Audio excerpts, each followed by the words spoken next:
What is going on, beautiful people? How y'all doing? I'm Nia Renee with How to Love a Battered Woman, also known as Baldie. And I am Mr. Lee Hammock, known as Mental Illness, also known as The Beast. And I'm not going to roar today. You should have roared. And this is the Baldie and the Beast Podcast.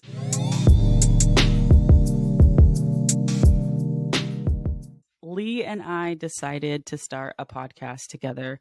One, because Lee, I mean, who wouldn't want to do a podcast with Lee? Like, let's be honest. But we decided to do a podcast because we wanted to bring two different perspectives together for one collective collaboration of an abuse survivor or narcissistic abuse survivor with a diagnosed narcissist. Diagnosed narcissist here. Been in psychotherapy for the last almost 6 years, dealing with it. And I started my platform to, help abuse survivors and also to try to help as many narcissistic people like myself get into therapy to stop the cycle of abuse. Because I feel like I can help a million survivors, but I can help 10 narcissists that it stops stops the spread like a disease, like an infectious disease. I'm the vaccine. Are you the CDC?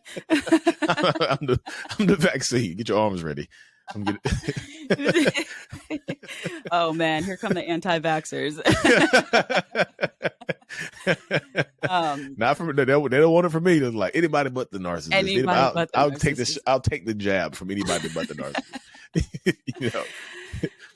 Yeah. So we did a podcast together 2 weeks ago, I think 2 or 3 weeks ago now. We were talking about Krishan Rock and Blueface and their whole entire situation, which, by the way, just got elevated with the whole Chris Brown,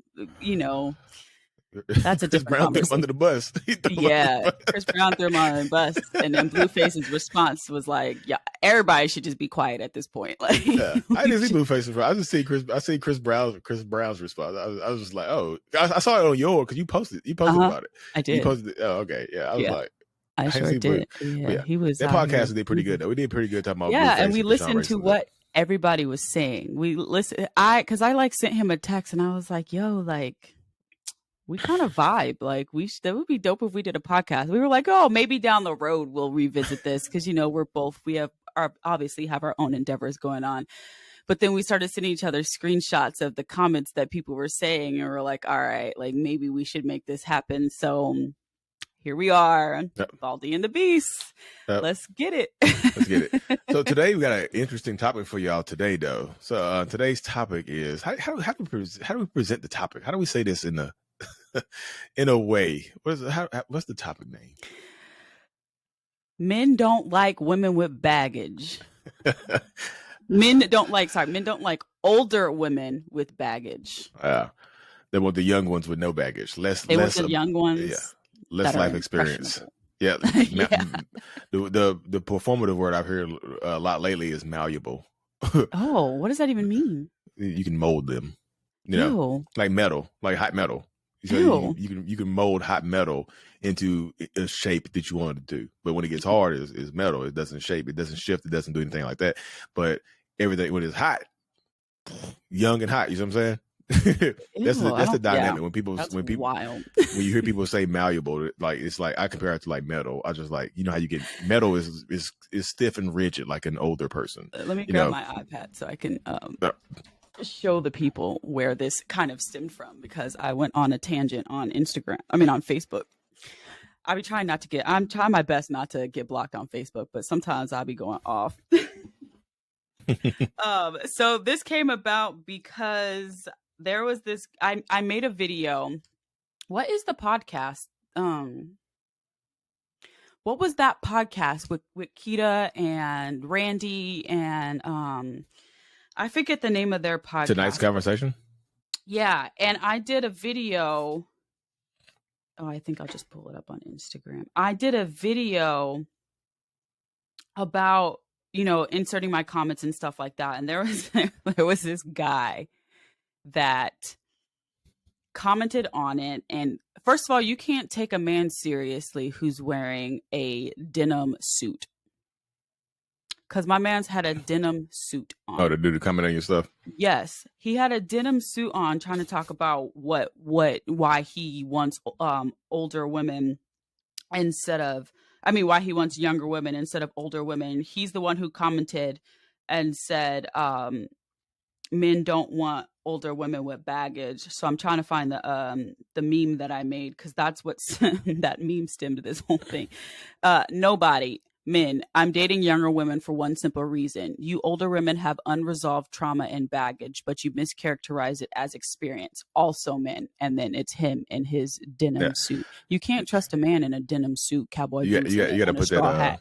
You got to blow that up and put it on so I can see it. Yeah, I will. They have to see it to appreciate the literally yes, like the art. It's art. Like a jean suit. Yeah. Literally like a denim suit. Washed denim. Yeah, like that. He was like, "Oh, I'm spitting." Like, oh man, yeah. That was a fun night. There was so many people that were commenting, and I try my best. We're just gonna blame it on the menopause, since I'm in menopause now. We can blame it on that. But you see that dynamic, what he just said though, it's just like, because you see it. So what did he say exactly? He said he probably he was in his like late 40s, 50s or whatever. First of all, that man's got to be at least 60. 60? Okay. He got to be at minimum 60. He's 60 years old. He said that's why men go for younger. They don't want these older women. Older. Did he say broads? He said women. Older women. The fact that it was so quickly able to find that in our text messages is so funny. I'll pull up the exact quote. He said, "I'm dating younger women for one simple reason. You older women have unresolved trauma and baggage, but you mischaracterize it as experience. If it really was experience, you wouldn't keep having the same problems and getting the same poor outcomes in your relationships. Period." And I said, "Barry, real quick question," because that's his name. Because you dug that audacity up real quick. Who gave us baggage and trauma? ? And before you answer that, I shouldn't even be surprised that such audacity would come out of a man who wears a denim suit. But you see that mindset, but that is the actual mindset that you see a lot of people have. Like, not a lot of people, a lot of like alpha red pill men have that mindset right there, where they just go for younger women because less trauma and less baggage, so to speak. But you said they pass it off as experience. But is it not an experience though? Is it? You know what I mean? It's just like trauma does seem like an experience to me. Like you going through trauma is an experience. Yeah, and it is experience. They want somebody who hasn't been through a lot of things. They want somebody that they can easily manipulate. That's what it comes down to. At least that's my personal opinion. Is I feel like they want somebody that they can easily manipulate. And at the end of the day, like thinking about like when I was 19 or 20 years old, I had a lot of baggage. I had a lot of emotional baggage. I had been through a lot of stuff. I had been through a lot of, like you said, experiences with trauma. And so when they say that they've been through, and they pass it off as experience, it's like they're basically saying like, well, we don't want to deal with what somebody else broke. And instead of holding the people who broke it accountable, it's always passed off on women and it's baggage. Like we just out here at the airport picking up suitcases for no reason. Like that's just what he's trying to make it seem like. And that comment comes so often. And it's just like, it is. It does. It's, you guys want somebody that has a younger mind, someone that you can just easily manipulate. And that's just honestly what it comes down to, is manipulation. It does come down to manipulation for me. So just having a narcissistic personality disorder, when people say that, I completely understand exactly what they're saying. I was like, you know what? I get that mindset. I understand that mindset because you tell us more. You dig deep into the mind of a narcissist, narcissists and manipulators and whatnot. So the basis is control and power. That's the dynamic. So control and power can lead to easy manipulation, because if I have control and power over you because I'm older than you, already have, the age is already going to be an interesting power dynamic in those situations, because I'm older than you. You automatically think I have more, I'm smarter, I'm better. I actually think that I play less games. I've talked to people like that before. I talk to young women all the time. There's like, well, I was 20 and he was, 38, he was 45. And I just thought I got an older man, he didn't play any games. I was like, but a lot of people don't realize that the older people play more games because they have more experience. They have tell you something. they have more experience. Go ahead. You just hit on a point, Beast. You just hit on a point. That's why you the Beast, because you be coming in just you know what I'm saying? You said what the hell you said. Nah, that's facts. Let me tell you a quick story, because my ex was 10 years older than me. And he's Mr. Narcissist is what I call him. In my new book that I'm writing, he's called Mr. Narcissist. And he was 10 years older than me, and I absolutely. So I mean, I wasn't that. I was 25 when we started. I was 25 when we were dating. He was 35, about to turn 36. And I absolutely had that mindset of like, older men know what they want. They know what they're looking for. They play less games. They're not with the bullshit. And, you know, it is what it is. And it turned out to be that mindset was like, no, I mean, them knowing what they want is under the guise of controlling you. Yes. That's what they want it to seem like, is that that's what it's like, passing off they know what they want is really them just trying to control you and make you become whatever it is that they want you to become. Yes. And that's what I felt like my ex was trying to do. And because I've always been attracted to older men. I mean, when I was 25, I was at one point I was dating people that were like 40, 43, you know what I'm saying? Like I was making that decision because that's what I thought. That's where I thought it would make better sense, because I called myself, I mean, I do have an old soul, but I know when a lot of people say they have an old soul, they've been through a lot of shit. Yeah. And so I had been through a lot of shit. I knew what I wanted. And I knew that, you know, a lot of people at my age, at the age of 25, weren't really looking for serious relationships, weren't looking for long-term relationships, ready for family and marriage and all of that. And that's what I assumed older men wanted. And it just turned out that my ex really just was on some bullshit. Like it just, yeah. But that's a valid point you made, because I absolutely had that mindset. Yeah, and it's understandably so, and that because they assume a lot of people have that mindset. That's what they prey on. You know, they come out under the guise of like, I know what I'm dealing with. I know who I am. Those young boys your age, those young girls your age, they don't know what they're talking about. But watch out for me though. I know you know.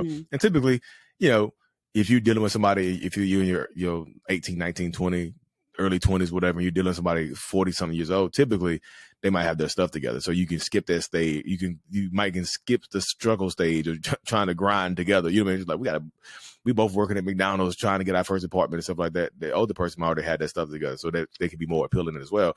But again, there comes the control, the financial control. There's always controlling. Yeah, there's always a controlling aspect in these dynamics. It is, you know, and like I said, when you hear people use the word malleable to describe people, or young and impressionable, or that type of stuff like that, you haven't had any baggage or trauma.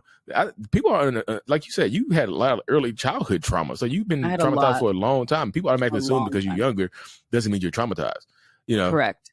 And they come in there and just think that they're gonna make you who they want you to be, because those older women that have that experience and that baggage and that trauma. Who did it to them? You know, that toxic person. We're not just out here damaging ourselves. We're not just out here doing that to ourselves. Who is doing it? It is y'all. It's you guys. You guys are the ones that are doing it to us. My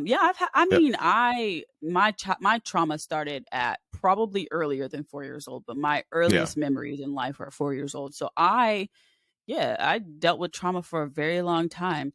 But I want to touch on the point that you made about, you know, them having their own place and stuff like that. When I met my ex, I was living in an apartment, and hindsight's 2020, love bombed the hell out of me.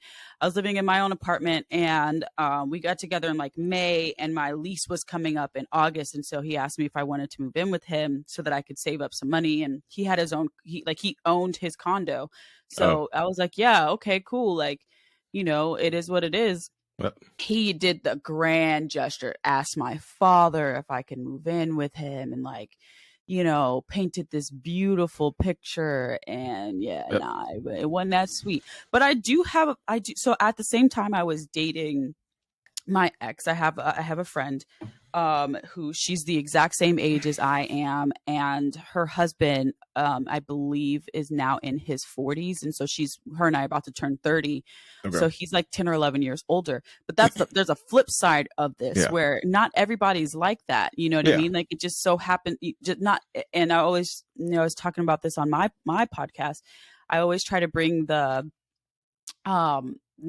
optimism in things as well, not to discourage people, but there's a lot of red flags and all the things that people should pay attention to. But there are people who are in successful relationships who do have age differences, but they don't have the mind of a predator. Like there's just a difference in that. And they're happy, and they have a daughter, and they've been together for I don't even know how many years now, and they met when she was 25 and he was 36 or whatever, so it was like literally an identical story. So there's two different sides to it. So I just feel like when you use the word prey, that makes like they don't have the preying on you mindset. I just feel like one of the red flags you can kind of look out for is ask yourself the question, like you said, there are successful age gap relationships.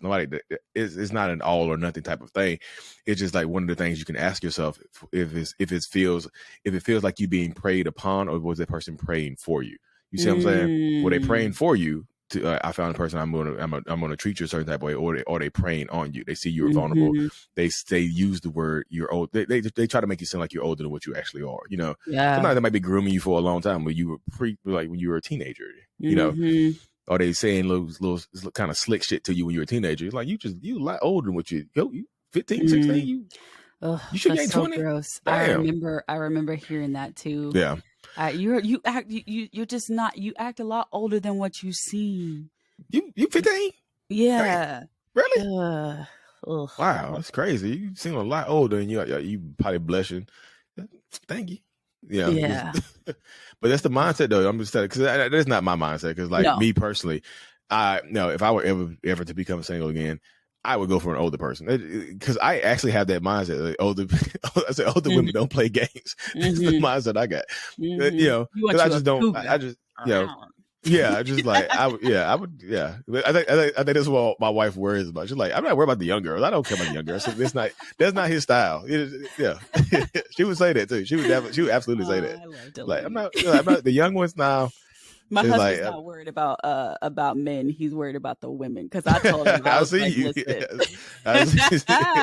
You know, we having conversations all the time. I'm like, yo, she could get it. But I told him, I was like, listen, if you and I ever not work out, I promise you right now, I'm not going back to y'all species. I'm not doing it. I'm not dating cis men ever again. I am not doing it. Yeah. But I'm pansexual, so I mean, I could give me a little femboy, you know what I'm saying? But I don't know. Y'all just be. Yeah, men are a lot. That's why I just like, We're trying to act like we're a lot. Yeah, because that's one of the things right there. I also see a lot of times when you see the age gap stuff, when you hear the older folks talking about like older women are more emotional, like they too much in their feelings and things like that. You hear that a lot, but I do believe that men tend to be just as emotional or more emotional than women are. I feel like, I'm glad you said that, because I feel like I've always felt like men are more emotional. Like, you guys are talking about us. Think logically. Yeah. Stop thinking with your emotions. Think logically. And then you lose in a game of 2K and you punch a hole in the wall, and I'm more emotional than you? Yeah. Logically, that makes sense, though. You're like, I didn't punch you. I punched a hole in the wall. So you should be happy I didn't do that. Or you're not happy I didn't hit you. I can hit you next time you want me to. So you see that they're dancing around the point, though. Yes, I do see. They when I tell you they be moonwalking, thrillering around the point, they do that shit, because it's like we're more emotional, and you just got upset over a sport game. But I'm upset because you hurt my feelings. There's a difference. That's the easiest way to invalidate somebody, is just calling them emotional, though. That's just you're too emotional. You're not thinking with your mind. You're so dramatic. Oh my God. But also, being called dramatic is a trigger for me. Yeah, but you see that, like I said, the emotions, like men, it's just like a lot of men don't know. Like me personally, I'm 37 years old now. I've had trouble expressing my emotions, a lot. Yeah. throughout life. And I just feel like the last, 5+ years of therapy have helped me get to the point where emotional expression is not seen as a form of weakness, because you see a lot of people out here just like bottle those emotions up and just bury them down deep. But it comes out, sorry, it comes out as rage. You see, that's why you see a lot of angry, like you just said, punching a hole in the wall in 2K. That's not the 2K didn't cause that hole in the wall. There's something else going on in that person's life. Yeah. No, that's fair. Yeah, there's something else going on, because I feel like a lot of times you don't learn how to have these emotional expressions.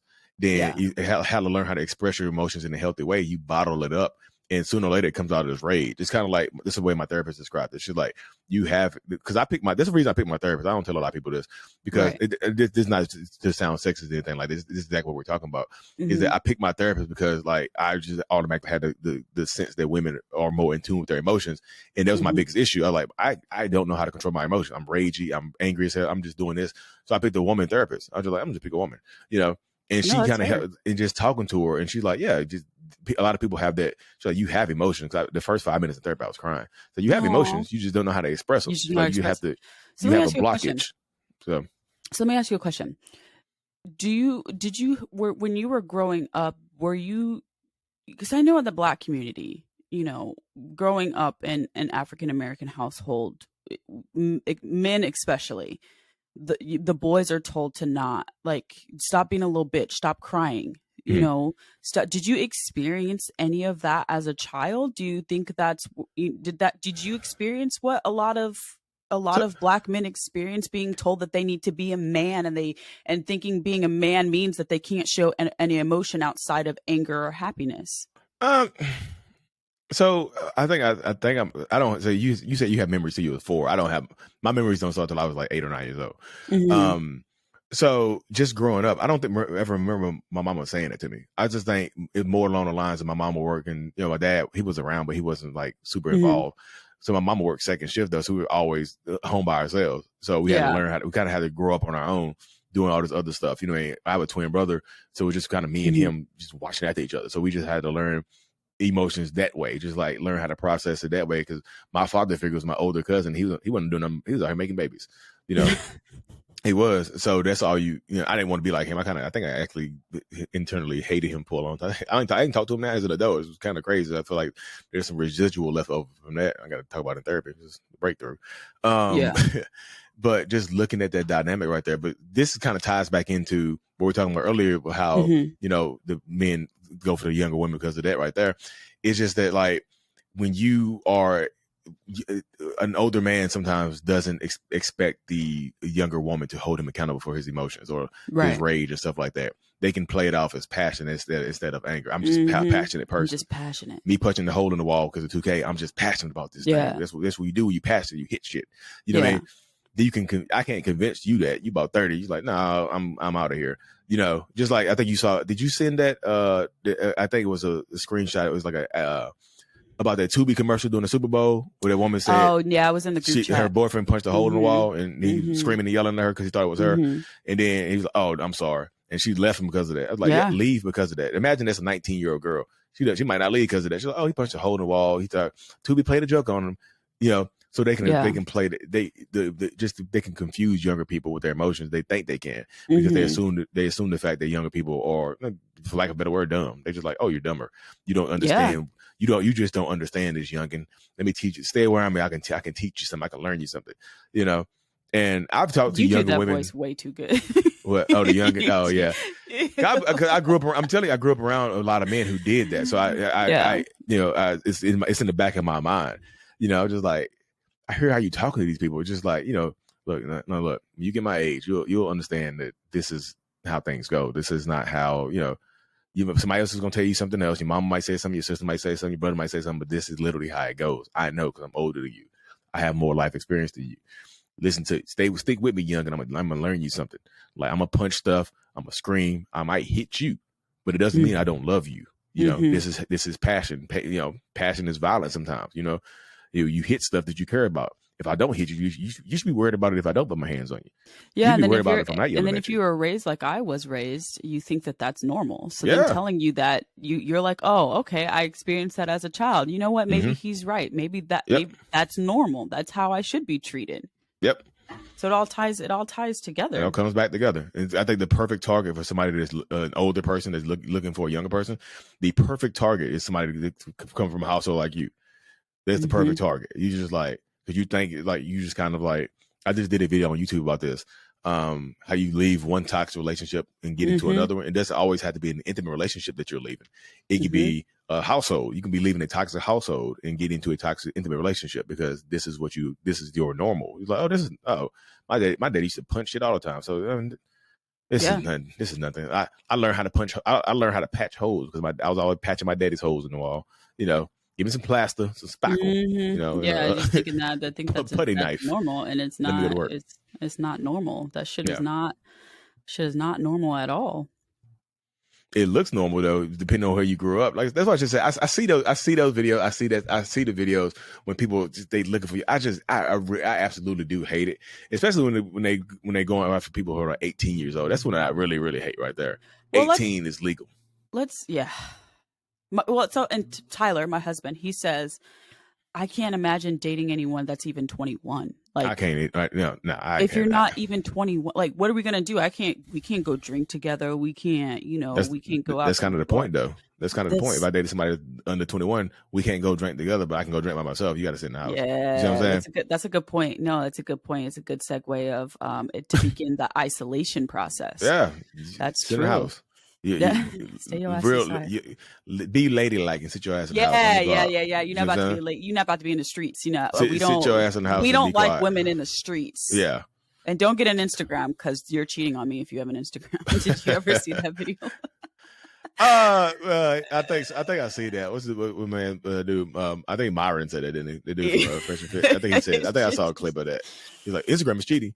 I like people. Just the double standards that exist in these dynamics is absolutely insane. It's like you get somebody. I talked about this in one of my videos. I don't remember which one. I talked about it though, where it's like, you bag a baddie, you know what I'm saying? And you're not bad looking yourself. So you both are attractive people in a relationship, but then you expect the bad bitch to stop being a bad bitch, but you can still be out here doing whatever you're doing because you're an attractive man. It's like, no, we're both good looking and we're both going to get the attention because attention just comes. I'm not going to stop being who I am as a person to stroke your ego or make you feel better because you're the only one that wants you're fine out here being a hoe, but I can't, you know what I'm saying? I can't get comments on Instagram. So I can't post on Instagram because I'm too attractive. You knew what you knew. They like to say you knew what it was when we got together, but so did you. Yeah, you knew too. Yeah, that's the thing though. Exactly what it was too. You knew too. You knew. Like why do you need that stuff anymore now? So that's you've got me. You don't need it anymore. You have me. But you can see that's the insecurities a lot of people have bubbling to the surface because they don't. It's like, but I'm not. They don't want to compete no more now. Supply. I'm not using this as supply. It's just I'm a bad bitch. That's it. They don't want to compete no more though. They don't want to compete. They don't want that competition. Yeah, they don't want to compete anymore. You on there posting stuff with your cheeks out and stuff like that. They might want to like, nah. Sun's out, buns out. Yeah, put them buns up. Put them up. So I like I said again, I understand the dynamic. I understand the man mindset in that type of stuff. Though I do understand because that's what I was raised in. That's how my mind works. And initially, I had to kind of recondition myself to think otherwise. It's just like that makes when they say this, they're like, I understand. That does make sense. Why you still on here doing it? But also you got to look internally. Like, why do I feel this way about you? Why do I feel this way about you doing it? What about my insecurities are making me feel this way? Because like my ex would, we were in Instagram war because I was back when Instagram was kind of really getting started. Yeah, and. I had like 14,000 followers on my personal Instagram account. We're both college basketball players. So, it is what it is. And he made it a competition that he needed to have more followers than me.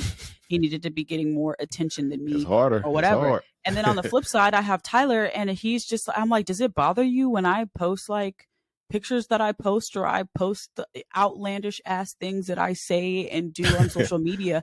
And he's like, no, I love that about you because that's your personality. That's who you are. And it like turns me on knowing that I have somebody that nobody else can touch or have. And I was like, okay, I vibe with that because he's not being possessive. And he's like, no, you can't. There are certain things where I'm like, are you sure? Are you good with me posting this? And he'd be like, yeah, that's fine. And I still won't post it because I'm like, I don't know. Like, to me, that's still, so there's some things that I do keep sacred for him. But he doesn't. It's like you have to evaluate where that insecurity is coming from. And it's like, you know what I mean? And so I think it's very interesting being on this side of a relationship where I'm not being ridiculed or judged or, shamed for me having the personality that I have. Yeah. And for me being a bad bitch like I am. Like, I'm not being ridiculed for it. I'm being built up because of it. You know what I mean? And it's a completely different dynamic. But I think it's dope that we're doing this podcast because so many people will get to see the contrast between my mindset and what happens in the mind of a victim or a survivor, even in the aftermath and being in, a loving, healthy relationship with someone who thinks this way and can understand and rationalize those thoughts and those behaviors, but also be on the other side of it as well. And you're in your healing journey as well too. And I think that it's gonna be really great. Like I'm really glad that we decided that this was something that we wanted to do because it just provides such an epic whole full circle perspective of like, who would have thought it though? Like, who would have thought this shit? Like, who would have thought it? Yeah. Like I said, so I do understand the dynamic. That's why, like, when I hear these outlandish things on some of these podcasts, I'm like, damn, you know what? I understand exactly what this person is saying. Sometimes some of the stuff I was just like, hell no. Some of the stuff I was like, nah, hell no. But some of the stuff I'm like, you know what? That makes sense. But like we were just saying earlier about like, why are you posting this stuff on social media when we are together now? Why? Like, and you had to look internally, just like there's a second layer to that. It's like, you see the movie Inception, is one dream level deep. You had to go beneath the surface to figure out what's actually going on here. Am I, is it is it an internal insecurity of my own that I feel like I'm going to feel a certain type of way if you post this picture? Like, is somebody else going to scoop you away from me? Am I feeling inadequate in my own life, in my own existence? They feel like if you post this stuff, you're going to respond to one of them DMs that you might be getting. And my little heart is like you can hear the pitter patter of my little heart. Going back and forth and stuff like that. So I do understand a lot of the dynamics that they say because I get it. But I think just being the fact that I was raised around mostly women, I have a different respect for women. So I just like, I can see it why a man thinks that, but like, nowadays shit got to be different. You can't, when you hear people like, I would go back to the 50s. That was in the good old days. You can just hit her. Your wife got a line, you can just smack her ass. My grandma and my grandpa been together for 50 years. And they never left. They're like, your grandma and grandma don't even talk to each other. They hate each other. Your grandparents hate each other. They have not made eye contact with each other in years. I talked to one woman. She was like, my grandma hated my grandpa so bad. Like, when he survived the heart attack, she started crying. Like, he survived the heart attack. He came back in the wheelchair and they just made eye contact. And she started shaking her head and started crying. She's like, damn. I thought he was gone. That's what you want? I'm like, no, what I do? What I gotta do? I thought I was free of this man. That's what she said. He survived. His ass rolled back in the damn wheelchair, just rolled that chair in there and just rolled back in on that audacity. Yeah. Came back in audacious as hell. She's like, Grandma, why are you crying? She's like, I don't know what more do I need to do. I prayed. And she's like, damn. Grandma, I don't mean to laugh, but I'm super animated.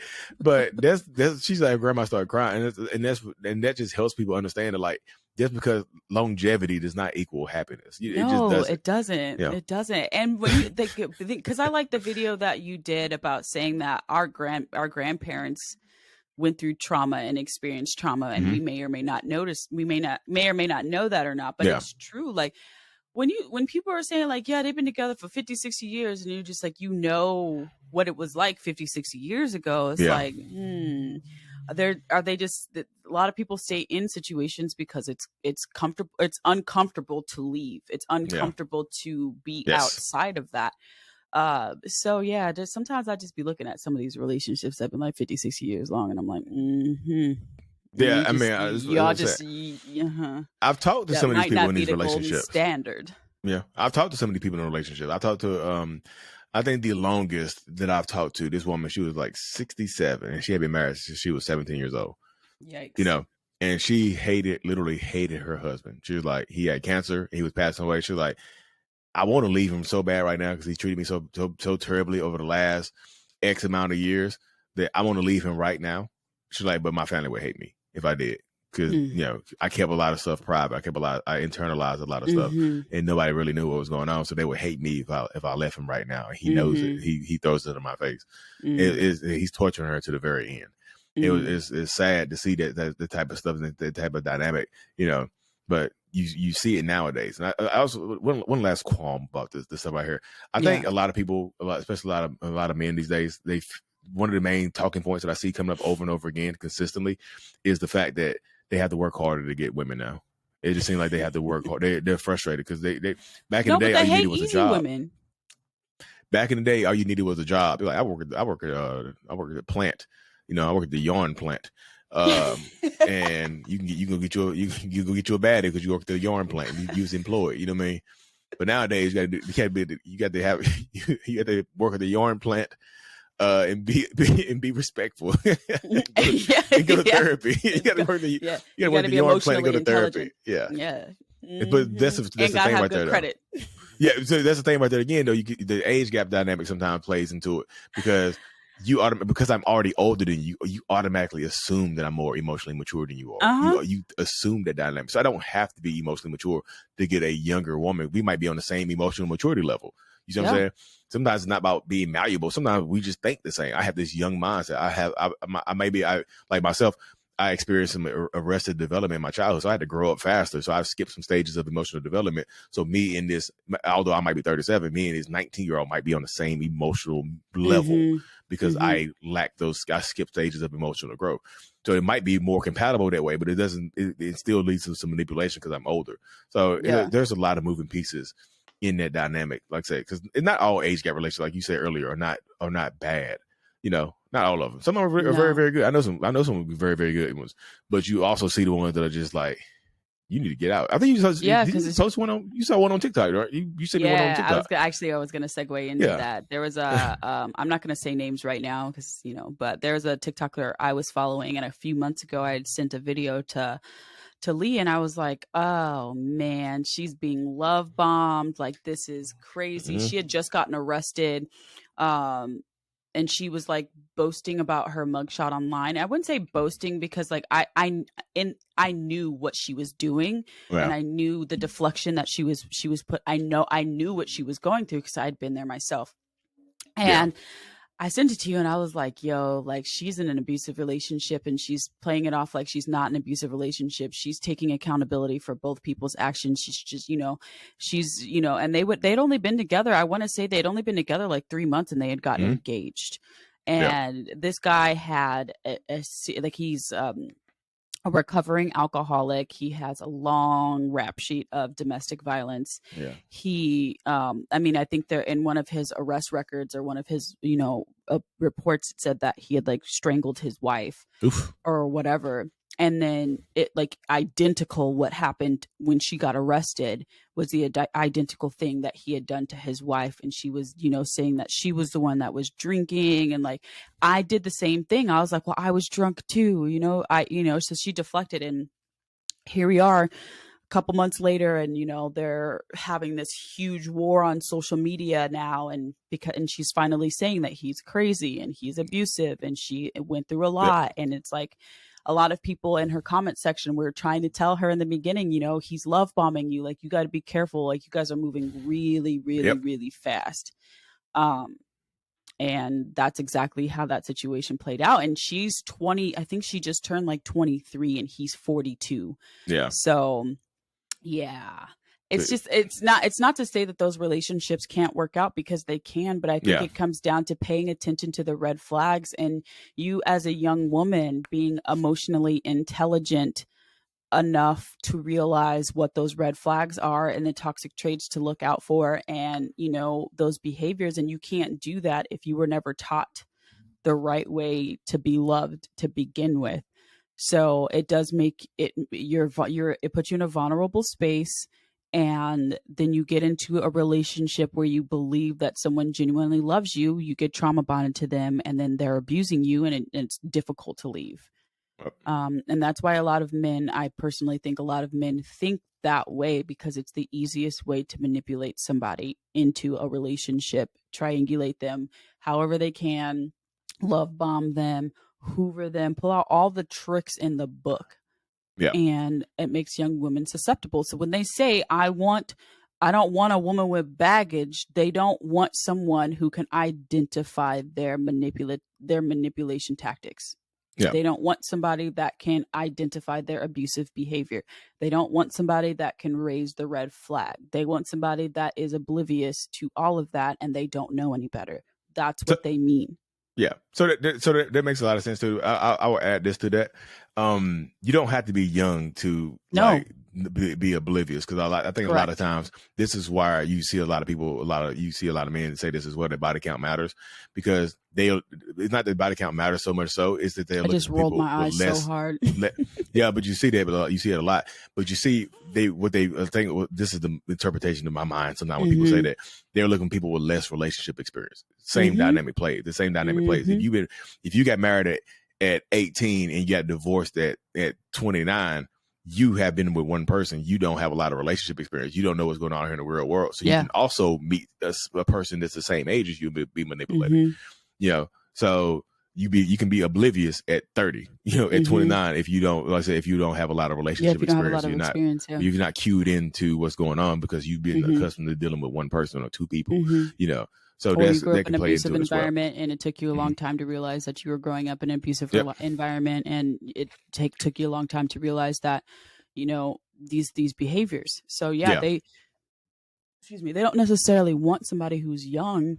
Yes, you're right. They just want somebody that has less emotional intelligence. Yes. They want somebody that, and when they say they're passing it off as experience, they want somebody with less experience. I mean, it's true. Yeah, it is true. Less experience. They want somebody with less experience. They want somebody that they're not going to, especially, so like when they ask questions like, well, how many relationships have you been in?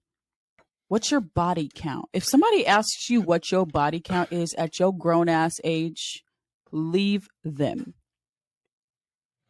Nobody, it's none of your business what my body can. If it, you know what I'm saying? Like, I feel like that's the dumbest. That shows question intent on the planet. To me, that shows the intent, and they associate your value, how they're going to associate your worth with. It's like, well, and like you said, they don't want. You said about them saying like, well, damn it, I just lost my thought. That's one interpretation of it, though. I was saying no, but it's something along the lines of you said. Back in the day, all you used to have is a job, and now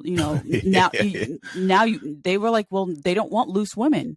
They don't want loose women, but now that there's no loose women, quote, loose women out there, now they're upset because it's harder to get a woman. And it's like, so what is it that you really want? What is it that you really want? Because you podcast bros, a lot of y'all are waking a lot of women up. Y'all are showing a lot of women what not to date. And a lot of y'all exist, and y'all are doing this to yourselves. But that's the dynamic, though. I'm sorry to interrupt you, but like, you see, no, you're good. When you ask them the question, one of the simplest answers to that question would be like, why don't y'all date women who have the same mindset as y'all? They don't want to do that. A lot of them don't want to date people with the same mindset. They want to dominate somebody and change your viewpoint. Yeah. You see what I'm saying? They want to make you think like I do. They want to take you from over here to bring you over here. So why don't you date? Why don't these red pill men date red pill women? That would make sense. No, you don't want to do that.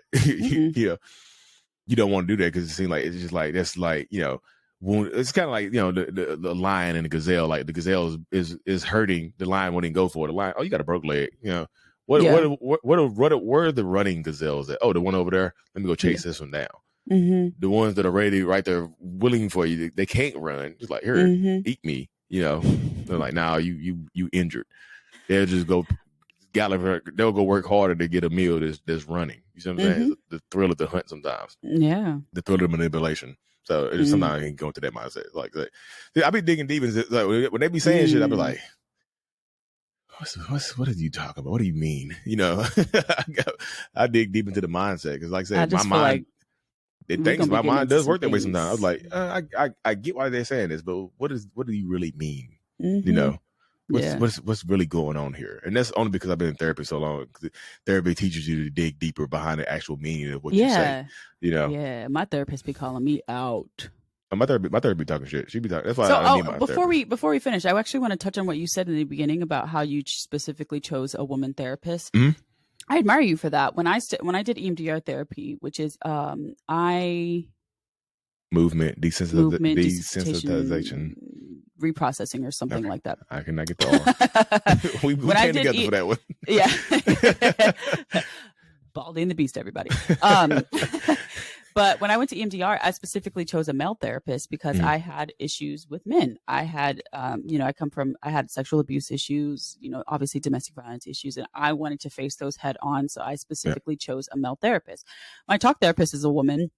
But when I wanted to face my deepest trauma head on, I was like, okay, I need to do this in a space with a man because I need to get over my fear of men.